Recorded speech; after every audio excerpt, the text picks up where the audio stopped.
नमस्कार, मैं हूं अंकुर और आप देख रहे हैं सत्य हिंदी का न्यूज बुलेटिन। एक नजर अब तक की सुर्खियों पर। उत्तराखंड के हल्द्वानी जिले में हुई हिंसा की भयावहता शुक्रवार को स्पष्ट हो गई जब अधिकारियों ने पुष्टि की कि कम से कम 5 लोगों की मौत हो गई और 1 दर्जन से अधिक लोग घायल हो गए, जिनमें 3 लोगों की हालत गंभीर है। दरअसल बनभूलपुरा इलाके में एक मस्जिद और एक मदरसा खड़ा था, जिसके बाद गुरुवार को प्रशासन द्वारा विध्वंस अभियान चलाने के बाद हिंसा भड़क गई। पथराव, कारों में आग लगाने और भीड़ द्वारा पुलिस स्टेशन को घेरने के बाद उत्तराखंड के मुख्यमंत्री पुष्कर सिंह धामी ने देखते ही गोली मारने के आदेश जारी किए। डीएम ने आरोप लगाया कि दंगाइयों द्वारा पत्थर पहले से इकट्ठे किए गए थे। डीएम बंदना ने यह भी आरोप लगाया कि भीड़ ने पुलिस थाने के अंदर फंसे पुलिस कर्मियों को जिंदा जलाने का प्रयास किया। मुख्यमंत्री ने कहा कि पुलिस और प्रशासन के अधिकारियों को हत्या करने का प्रयास किया गया था, जबकि पुलिस महानिदेशक ने कहा कि दंगाइयों के खिलाफ सख्त राष्ट्रीय सुरक्षा कानून लागू किया जाएगा। इस बीच जिले में कर्फ्यू लगा हुआ है, आवाजाही प्रतिबंधित है, हर कोने पर पुलिस तैनात है और इंटरनेट सेवाएं निलंबित हैं। प्रत्यक्षदर्शियों के मुताबिक तोड़फोड़ शाम करीब 4:30 बजे शुरू हुई और इसके पूरे होते ही शाम करीब 5:30 बजे पथराव शुरू हो गया, जो आगजनी और थाने के घेराव तक पहुंच गया। चूंकि मौजूद पुलिस बल अपर्याप्त साबित हुए, जिसके बाद अतिरिक्त बल बुलाया गया और रात 9 बजे तक हालात पर नियंत्रण किया गया। डीएम ने कहा कि जिस संपत्ति पर दोनों स्ट्रक्चर बने हैं वो नगर निगम की नजूल भूमि के रूप में रजिस्टर है, सरकारी भूमि जिसका राजस्व रिकॉर्ड में आधिकारिक तौर पर उल्लेख नहीं किया गया है। उन्होंने कहा कि पिछले 15-20 दिनों से नगर निगम की संपत्तियों को तोड़ने और सड़कों को जाम से मुक्त करने के लिए तोड़फोड़ अभियान चलाया जा रहा था। उत्तराखंड के मुख्यमंत्री पुष्कर सिंह धामी ने शुक्रवार को हल्द्वानी का दौरा किया और घायल पुलिसकर्मियों से मुलाकात की। उन्होंने कहा कि अतिक्रमण विरोधी अभियान अदालत के आदेश के अनुसार चल रहा है और प्रशासन ने लोगों को पहले से सूचित कर दिया था। जब पुलिस और प्रशासन की टीम अतिक्रमण हटाने गई तो उन पर पेट्रोल बम, पत्थरों से हमला किया गया, आगजनी हुई, जान से मारने की कोशिश हुई। उन्होंने कहा कि जिन लोगों ने सरकारी और सार्वजनिक संपत्ति को नुकसान पहुंचाया है, उनको इसकी कीमत चुकानी होगी। हम उन लोगों के साथ हैं जो घायल हुए हैं। उत्तराखंड के पूर्व मुख्यमंत्री हरीश रावत ने कहा है कि हल्द्वानी के हालात देखकर बहुत मैं चिंतित हूं और दुखी हूं। हल्द्वानी का इतिहास शांति, सद्भाव, भाईचारे और प्रगति का रहा है। आज वहां जो हालात पैदा हुए हैं उससे हम शर्मिंदा हैं। सभी पक्षों को शांति बनाए रखनी चाहिए और एक बार फिर से सौहार्द बनाने की कोशिश करनी चाहिए। मैंने कई लोगों से संपर्क किया है, हल्द्वानी में लोग दुखी हैं। उत्तराखंड के हल्द्वानी में 8 फरवरी को हुई हिंसा और आगजनी के बाद प्रदेश की राजधानी देहरादून में भी पुलिस अलर्ट रहने के निर्देश दिए गए हैं। देहरादून के वरिष्ठ पुलिस अधीक्षक ने सभी थाना प्रभारियों को संवेदनशील जगहों पर सुरक्षा का समुचित प्रबंध और सघन जांच सुनिश्चित करने के निर्देश दिए हैं। इसके अतिरिक्त किसी भी आकस्मिक स्थिति से निपटने के लिए पुलिस कार्यालय में नियुक्त पुलिस बल को भी हाई अलर्ट पर रखा गया है। हल्द्वानी में हुए हंगामे के बीच बरेली में मौलाना तौकीर रजा भीड़ के साथ गिरफ्तारी देने पहुंचे। उन्होंने कहा कि बुलडोजर तुम हमारे घर पर चला दोगे तो हम अपनी हिफाजत खुद करेंगे, हमें कानूनी अधिकार है। बता दें कि नैनीताल जिले के हल्द्वानी के बनभूलपुरा क्षेत्र में गुरुवार को नगर निगम ने अवैध रूप से निर्मित मदरसा और मस्जिद को जेसीबी मशीन से ध्वस्त कर दिया। इसके बाद क्षेत्र में पैदा हिंसक स्थिति को देखते हुए कर्फ्यू लगाया गया। रजा ने इसी मामले को लेकर बरेली में प्रदर्शन किया, जिसको लेकर जुम्मे की नमाज के बाद हजारों लोग इकट्ठा हो गए और बवाल हो गया। इसके बाद मौलाना को हिरासत में मिल लिया गया। पूर्व आईएएस सूर्य प्रताप सिंह ने हल्द्वानी में हो रही हिंसा पर कहा है, यूपी जैसा बुलडोजर एक्शन व ऑपरेशन लंगड़ा चले ताकि होश दुरुस्त हो जाए। उन्होंने कहा कि हल्द्वानी में हिंसा भड़काने, हिंसा में शामिल अराजक तत्वों को सख्ती से कुचलना जरूरी है ताकि किसी दूसरे स्थान पर ऐसी दुस्साहसिक घटना की पुनरावृत्ति न हो। इत्तेहाद मिल्लत काउंसिल बरेली शरीफ के प्रमुख मौलाना तौकीर रजा को पुलिस ने हिरासत में ले लिया। उन्होंने ज्ञानवापी मामले पर जेल भरो का आह्वान किया था। मौलाना तौकीर रजा के जेल भरो के आह्वान के बाद बरेली में भारी भीड़ जमा हो गई। इससे पहले बरेली में शुक्रवार को सुरक्षा के कड़ी इंतजाम किए गए थे। गुरुवार को तौकीर रजा खान ने कहा था वो विधानसभा में मुख्यमंत्री योगी आदित्यनाथ के उस बयान के विरोध में गिरफ्तारी देंगे जिसमें उन्होंने कहा था कि मुसलमानों को जानबूझकर वाराणसी में ज्ञानवापी मस्जिद और मथुरा में शाही ईदगाह मस्जिद पर अपना दावा छोड़ देना चाहिए। बीजेपी को लेकर यह सवाल अक्सर उठता रहा है कि पीएम मोदी का उत्तराधिकारी कौन है।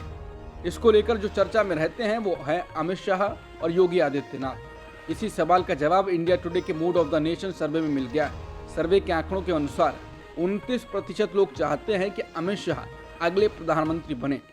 वहीं 25% लोगों की पसंद सीएम योगी आदित्यनाथ हैं। इसके अलावा 16% लोगों ने केंद्रीय मंत्री और पूर्व भाजपा चीफ नितिन गडकरी को भी समर्थन किया है।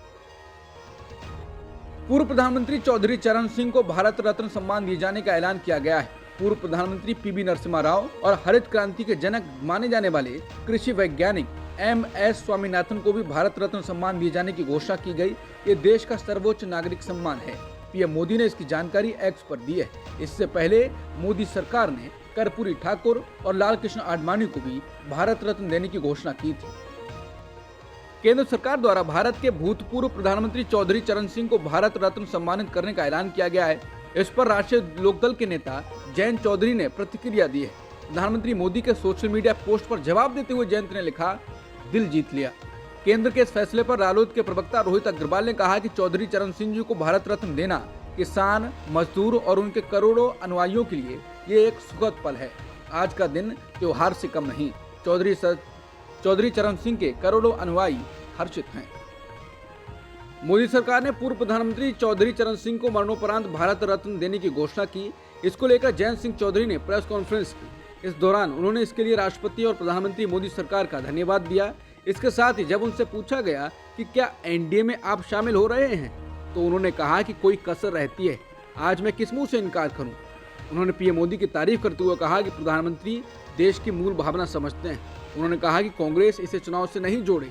मैं कांग्रेस की आलोचना करता हूं। हालांकि उन्होंने एनडीए में शामिल होने के सीधे सवाल को टाल दिया। हालांकि पीएम मोदी की जमकर तारीफ की।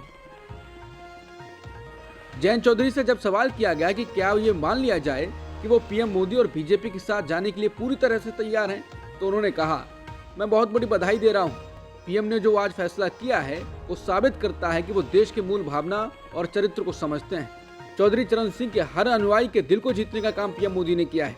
जब उनसे लोकसभा चुनाव 2024 में बीजेपी के साथ सीट शेयरिंग पर सवाल किया गया, तो उन्होंने कहा कि आज शर्त, सीट और चुनाव की बात करना आज के दिन के महत्व को छोटा करना होगा। ये दिन, ये पल बार बार नहीं आते। इस जश्न में सब लोग शामिल हैं। भारत रत्न को लेकर नए नामों के ऐलान के बीच अब बाला साहेब ठाकरे के लिए भी भारत रत्न की मांग उठ गई है। संजय राउत ने बाला साहेब ठाकरे को भी भारत रत्न देने की मांग करते हुए कहा कि सरकार उन्हें भूल गई। उन्होंने कहा कि खुद को हिंदुत्ववादी कहने वाले प्रधानमंत्री मोदी एक बार फिर हिंदू हृदय सम्राट बाला साहेब ठाकरे को भूल गए। एक महीने में पहले 2 और अब 3 नेताओं को भारत रत्न से सम्मानित किया गया है। वीर सावरकर और बाला साहेब ठाकरे को पूरी तरह से नजरअंदाज किया गया है। इसके अलावा मनसे चीफ राज ठाकरे ने भी अपने चाचा बाला ठाकरे को भारत रत्न देने की मांग की। बसपा सुप्रीमो मायावती ने शुक्रवार को कहा कि जिन भी हस्तियों को भारत रत्न से सम्मानित किया गया उन्हें शुभकामनाएं। सरकार के इस फैसले का स्वागत है, लेकिन इस मामले में खासकर दलित हस्तियों का तिरस्कार और उपेक्षा करना उचित नहीं। मायावती ने कांशीराम को भारत रत्न से सम्मानित किए जाने की मांग दोहराई। मायावती ने सोशल मीडिया साइट एक्स पर लिखा है, सरकार इस ओर जरूर ध्यान दे। किसान नेता राकेश टिकैत से जब जयंत चौधरी को लेकर सवाल पूछा गया, तो उन्होंने कहा कि उनको वहां पर जाने में ज्यादा फायदा होता तो वहां चले गए, इधर होता तो इधर रहते, सब वोट की तलाश में हैं। उन्होंने कहा कि सरकार में शामिल हो जाएंगे तो वहां भी किसानों की बात करें। भारत रत्न इस प्रकार से दिए जाने को लेकर सोशल मीडिया पर अजब गजब रिएक्शन आ रहे हैं। वरिष्ठ पत्रकार विनोद शर्मा लिखते हैं कि अब भारत रत्न पुरस्कार नया इलेक्टोरल बॉन्ड बन गया है। वरिष्ठ पत्रकार श्रवण गर्ग लिखते हैं, तुम हमें सीट दो, हम तुम्हें रत्न देंगे। वहीं वरिष्ठ पत्रकार राजीव रंजन लिखते हैं कि बाल ठाकरे और प्रकाश सिंह बादल को भी भारत रत्न मिल जाता तो नीतीश कुमार और जयंत चौधरी की तरह एनडीए में जाने में सुखबीर बादल और उद्धव को सहूलियत हो जाती। इसके अलावा ट्विटर पर लोग वेलकम फिल्म का सीन लगाकर कह रहे हैं, भारत रत्न ले लो, समर्थन दे दो। लोकसभा चुनाव 2024 से पहले एनडीए का कुनबा लगातार बढ़ता जा रहा है। इस बीच संभावना जताई जा रही है कि आंध्र प्रदेश में भाजपा और चंद्रबाबू नायडू की पार्टी टीडीपी एक साथ मिलकर चुनाव लड़ सकते हैं। चंद्रबाबू नायडू ने कल ही शाह और नड्डा से मुलाकात की थी।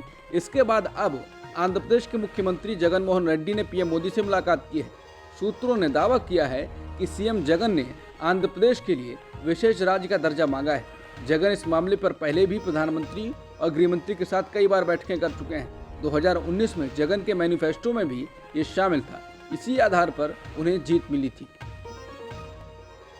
महाराष्ट्र में एक दिन पहले बाबा सिद्दीकी ने कांग्रेस पार्टी छोड़ने का ऐलान किया था। अब महाराष्ट्र के डेप्यूटी सीएम अजित पवार ने शुक्रवार को कहा कि बाबा सिद्दीकी 10 फरवरी को एनसीपी में शामिल होंगे। मीडिया से अजित पवार ने बताया कि 11 फरवरी को कुछ और लोग पार्टी में शामिल होंगे। लालू यादव की पत्नी पूर्व मुख्यमंत्री राबड़ी देवी और उनकी बेटियां मीसा भारती व हेमा यादव को लैंड फॉर जॉब केस में अंतरिम जमानत मिल गई है। दिल्ली के राउस एवेन्यू कोर्ट ने शुक्रवार को ये राहत दी। यह घटनाक्रम राबड़ी देवी और उनकी बेटी मीसा भारती के घोटाले के मामले में सुनवाई के लिए अदालत पहुंचने के बाद हुआ। ईडी द्वारा दायर आरोप पत्र पर संज्ञान लेने के बाद अदालत ने उन्हें तलब किया था। मुंबई के दहसीर इलाके में फेसबुक लाइव स्ट्रीम करते समय शिवसेना यूबीटी के एक नेता अभिषेक घोसालकर की गोली मारकर हत्या कर दी गई। पूर्व विधायक विनोद घोसालकर के बेटे अभिषेक घोसालकर शिवसेना यूबीटी के पूर्व नगर सेवक थे। अभिषेक घोसालकर मॉरिस नौरेन्हा उर्फ मॉरिस भाई के साथ फेसबुक लाइव स्ट्रीम कर रहे थे। दोनों प्रतिद्वंदी रहे थे। अभिषेक और मॉरिस के बीच हाल ही में समझौता हुआ था और वे एक साथ लाइव पर थे।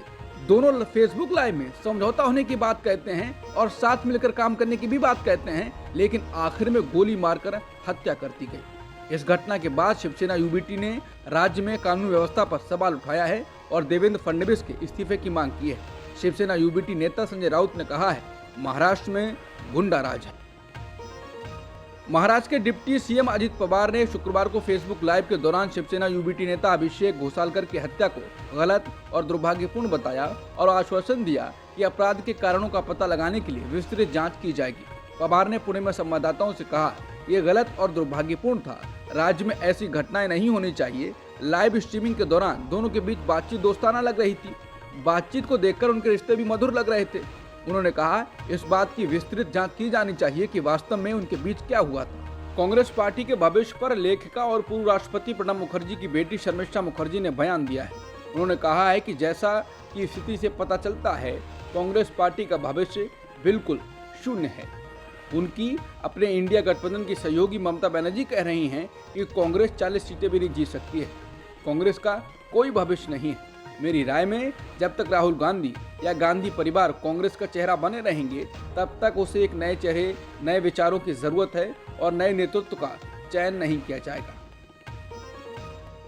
सुप्रीम कोर्ट ने बुधवार को खालिस्तानी आतंकी आंदोलन को बढ़ावा देने के आरोप में यूएपीए के तहत गिरफ्तार एक व्यक्ति को जमानत देने से इनकार कर दिया। कोर्ट ने आदेश में कहा कि केवल मुकदमे में देरी गंभीर अपराधों में जमानत देने का अधिकार नहीं है। जस्टिस एम सुंदरेश और जस्टिस अरविंद कुमार की बेंच ने कहा, यूएपीए के तहत जेल एक नियम है और जमानत एक अपवाद है। इस खबर को ट्वीट कर टीएमसी नेता साकेत गोखले ने कहा है, यह हमारे लोकतंत्र के ताबूत में एक और कील।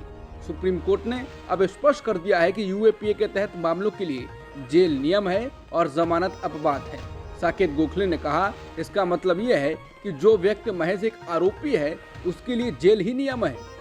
यह इस विचार को कुचल देता है कि कोई व्यक्ति दोषी साबित होने तक निर्दोष है। पाकिस्तान की नेशनल असेंबली के चुनाव में अब तक के जो नतीजे सामने आए हैं, उसमें 62 सीटों पर इमरान खान की तहरीक-ए-इंसाफ के समर्थित उम्मीदवार, 46 सीटों पर पाकिस्तान मुस्लिम लीग नवाज और 39 सीटों पर पाकिस्तान पीपुल्स पार्टी आगे चल रही है। इसके अलावा अन्य के खाते में 9 सीटें जा रही हैं। हालांकि मतदान समाप्त हुए 24 घंटे से अधिक समय हो गया है और अभी भी विजेता के बारे में कोई स्पष्ट तस्वीर नहीं है। हालांकि एक बड़े आश्चर्य की बात यह है कि पीटीआई द्वारा समर्थित उम्मीदवार बढ़त बनाए हुए हैं और अब तक 62 नेशनल असेंबली सीटें उनके पास जा चुकी हैं। वहीं इमरान खान समर्थक विरोध प्रदर्शन भी कर रहे हैं। पाकिस्तान के पूर्व प्रधानमंत्री नवाज शरीफ को लाहौर की NA 130 सीट पर जीत मिल गई है, लेकिन इमरान खान के नेतृत्व वाली पीटीआई ने नवाज शरीफ की जीत पर पीटीआई की ओर से किए गए ट्वीट में लिखा है कि गिने गए कुल वैध मतों की संख्या डाले गए कुल मतों की संख्या से ज्यादा है। नवाज शरीफ को जनमत चुराने के लिए शर्मिंदा होना चाहिए। पाकिस्तान के पूर्व प्रधानमंत्री नवाज शरीफ की बेटी और पाकिस्तान मुस्लिम लीग नवाज नेता मरियम नवाज लाहौर की NA 119 सीट से विजयी घोषित हो गई हैं। मरियम नवाज को 83,855 वोट मिले हैं, तो वहीं उनकी प्रतिद्वंदी पीटीआई नेता शहजाद फारूक को 68,376 वोट मिले। बीबीसी की रिपोर्ट के मुताबिक पाकिस्तान में हुए चुनाव को लेकर आम लोग भी कुछ कह रहे हैं। रिपोर्ट के मुताबिक लाहौर में एक दुकानदार सुभान ने कहा, ये इलेक्शन नहीं है, ये सिलेक्शन है। पहले वो बोलते हैं कि एक पार्टी हार रही है और फिर इंटरनेट बंद कर दिया जाता है, फिर सुबह होती है और चीज़ें पलटी हुई दिखाई देती हैं। वो कहते हैं, मुझे नहीं लगता कि इस चुनाव से कुछ बदलेगा, मुझे इन लोगों से कोई उम्मीद नहीं है। वहीं सोमिया का कहना है कि हम जैसे गरीब लोगों के लिए कोई नहीं सोचता, मुझे नहीं लगता कि हमारे लिए कुछ बदलेगा। हमारे इलाके में बुनियादी सुविधाओं की ज़रूरत है, सीवर जैसी सुविधा पर ये लोग कुछ नहीं कर रहे हैं। उन्होंने कहा, हर कोई कहता है कि नई सरकार हमारे लिए कुछ अच्छा करेगी, मुझे उम्मीद है कि वो ऐसा कुछ मुहैया करवाएं जिससे लोगों की जिंदगी बेहतर हो, सरकार महंगाई पर काबू करे। पाकिस्तान में नेशनल असेंबली और प्रांतीय चुनावों के लिए गुरुवार को हुए मतदान के बाद वोटों की गिनती जारी है।